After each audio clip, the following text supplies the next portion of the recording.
आज टॉपिक में बात करेंगे कमल के प्लांट की, लोटस की कैसे हम केयर करें।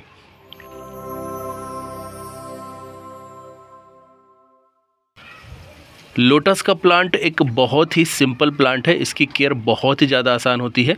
इसकी केयर में सबसे पहली टिप है सनलाइट, यानी कि उज्जवल प्रकाश। आपको इसे ऐसी जगह पर रखना है जहां पर इसे कम से कम 6 घंटे की धूप पूरे दिन में मिल सके और इसके अलावा ब्राइट लाइट मिलती रहे, तो ये बहुत अच्छे से चलता है, अच्छी ग्रोथ होती है। इसे लगाना बहुत आसान है। इसे आप फरवरी से लेके अप्रैल के बीच में सीड से ग्रो कर सकते हैं। वैसे आप इसे अक्टूबर के पहले कभी भी ग्रो करते हैं तो ये आसानी से ग्रो हो जाता है, लेकिन अगर आपने फरवरी से लेके अप्रैल के बीच में अगर इसे ग्रो किया है तो आपको ये फ्लावरिंग भी उस साल दे सकता है। तो इम्पॉर्टेंट होता है टाइमिंग। अगर आपने अक्टूबर के पहले कभी भी ग्रो किया है तो हो सकता है आपको फ्लावरिंग नहीं मिले, लेकिन फरवरी से लेके अगर अप्रैल के बीच में आप इसे ग्रो करते हैं तो आपको डेफिनेटली उस साल फ्लावरिंग मिल सकती है। इसकी केयर में दूसरी टिप है पानी। आप जिस भी पॉट के अंदर में इसे लगा के रख रहे हैं उसके अंदर में आपको फुल वाटर भर के रखना है। पानी हमेशा फुल रहना चाहिए। एक बात का विशेष रूप से ध्यान रखना है कि उसमें कोई छेद नहीं होना चाहिए। छेद होने से फिर आपका प्लांट ख़राब होगा। सो इस बात को विशेष रूप से ध्यान रखते हुए आपको फुल वाटर आपको करके रखना है। इससे ग्रोथ सही तरीके से करता है।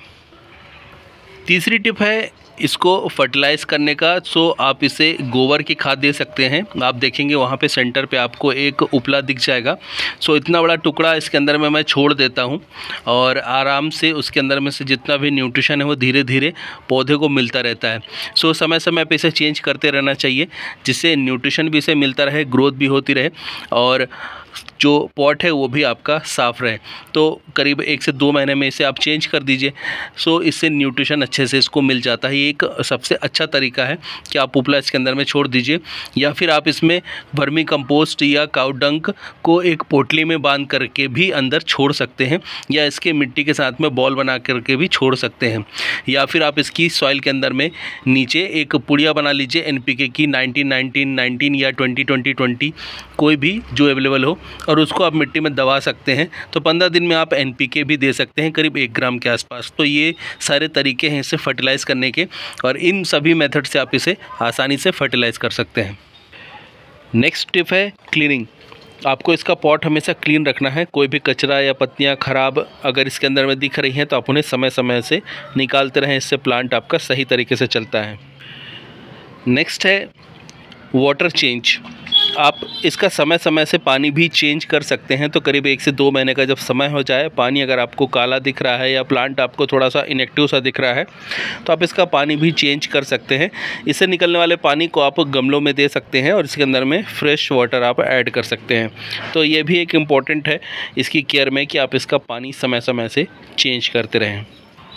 नेक्स्ट टिप है, जब सर्दियों का मौसम आता है और प्लांट इनएक्टिव हो जाता है तब आप इसे प्रिजर्व करने के लिए, इसके ट्यूबर को सेफ़ रखने के लिए, राइजोम को बचाने के लिए आप इसे कहीं शेड में, कहीं छांव में रख सकते हैं जहाँ पे इसे ब्राइट लाइट मिले, लेकिन डायरेक्ट ठंड का असर इसमें नहीं हो। इससे प्लांट आपका सेफ़ रहता है। और अगले जो बसंत का मौसम है, जब फरवरी का मौसम आता है, स्प्रिंग का, तो वहाँ से फिर इसमें ग्रोथ वापस से आना स्टार्ट हो जाती है। सो फ्रेंड्स, ये थी कुछ आसान से टिप्स जिनको फॉलो करके आप इसकी केयर कर सकते हैं। समय और स्थान इसकी फ्लावरिंग के लिए इम्पॉर्टेंट फैक्टर है, इस बात को ध्यान रखना है। अक्टूबर इसकी फ्लावरिंग का लास्ट मंथ होता है। सो टॉपिक को मैं यहीं पे इस इन्फॉर्मेशन के साथ में वाइंड अप कर रहा हूँ। अगर कोई भी क्वेरी है तो आप मुझे कमेंट बॉक्स में कमेंट करके पूछ सकते हैं। वीडियो अच्छा लगता है तो लाइक एंड शेयर करिए। टिल देन के लिए friends, bye bye, thank you, happy gardening.